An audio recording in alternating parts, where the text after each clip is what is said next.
Alright, let's build a yard cart. I've got a frame, an old Briggs 5-horse, and a bag of parts. So, I'm gonna get to it.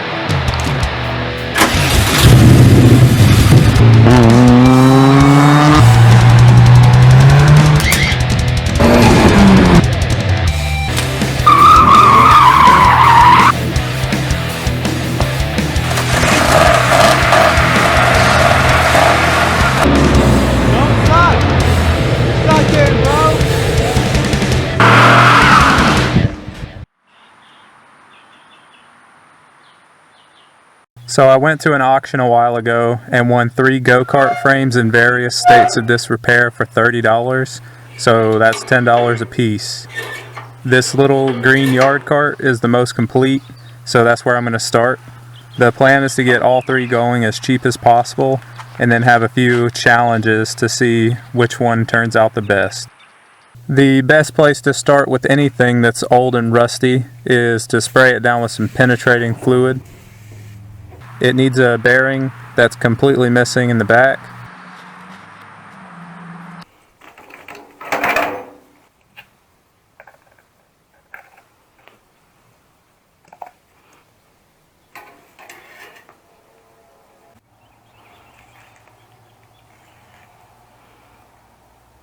The brake needs to be fixed and needs a cable for the brake.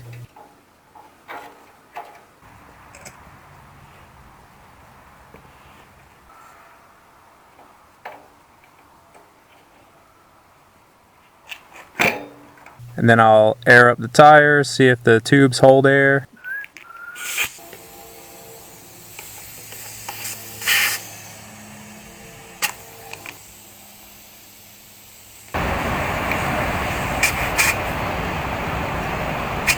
And I didn't buy a full set of bearings, so I'm just going to replace the ones that don't spin very easily.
And I'm just going to clean off the engine and the frame with a little bit of degreaser. I'm going to do a slight rebuild on the Briggs. The piston rings are stuck and it has low compression.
And like magic, it's back together, but let's go ahead and move on to the clutch and chain.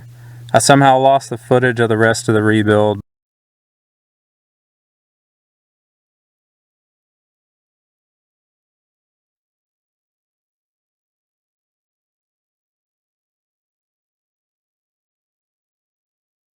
So after aligning the engine, I can see that the pattern on the plate is wrong, so I'm just going to drill some new slots.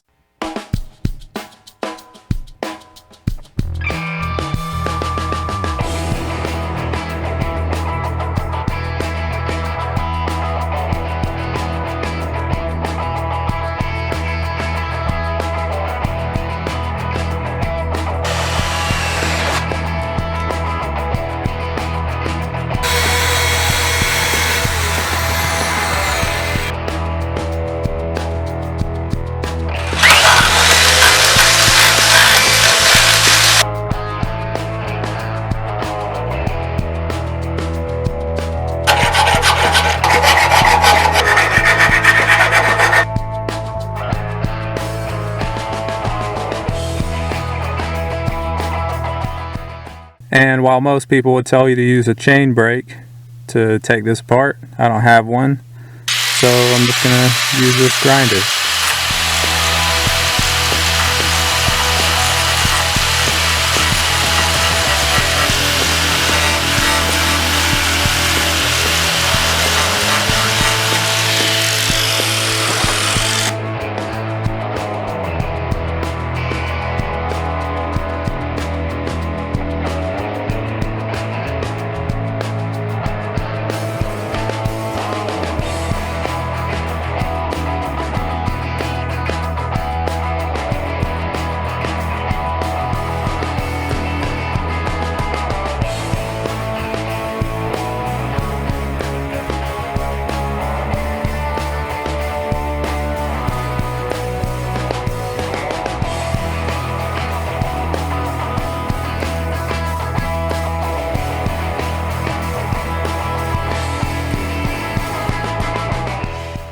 I got this Briggs flathead for $5 from the same auction I got the go-kart, and it didn't come with a carb/gas tank assembly that they have, so I'm going to make a manifold to attach a cheap Chinese eBay carburetor to it.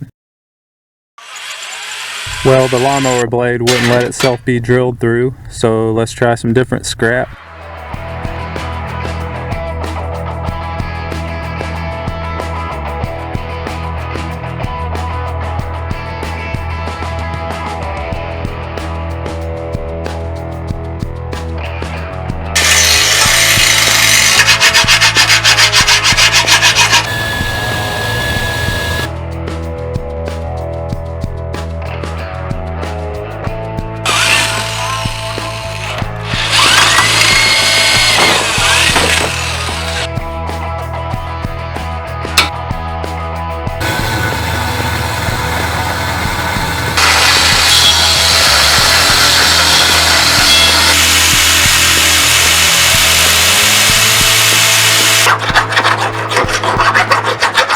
And that's the two flanges made, so in order to connect them, I have an old motorcycle handlebar laying around, and that'll work great.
Well, I gotta say I'm happy with how that turned out, but pay attention and you'll notice that I welded the carburetor flange upside down, and I didn't even notice that until days after putting it together.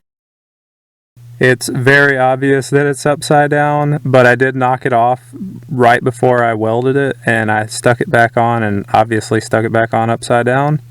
But I was just so excited to get it going that I guess I just didn't even notice.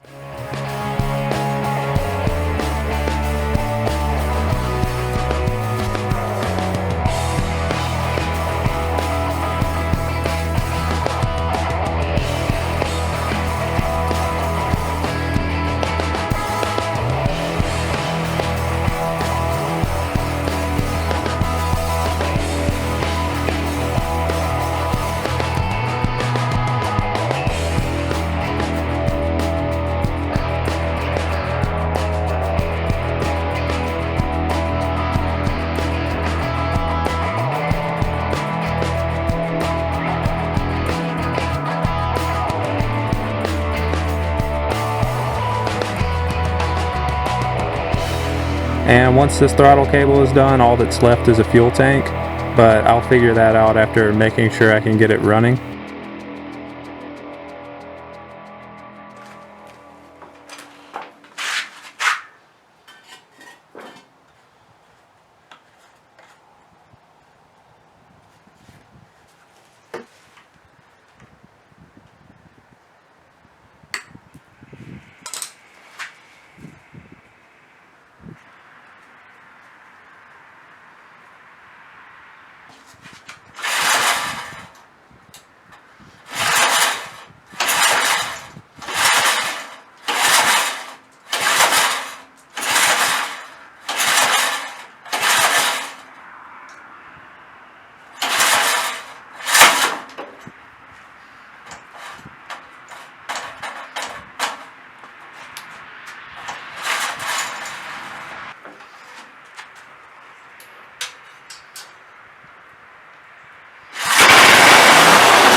Well, there you go. It's close, but it just doesn't want to stay idling.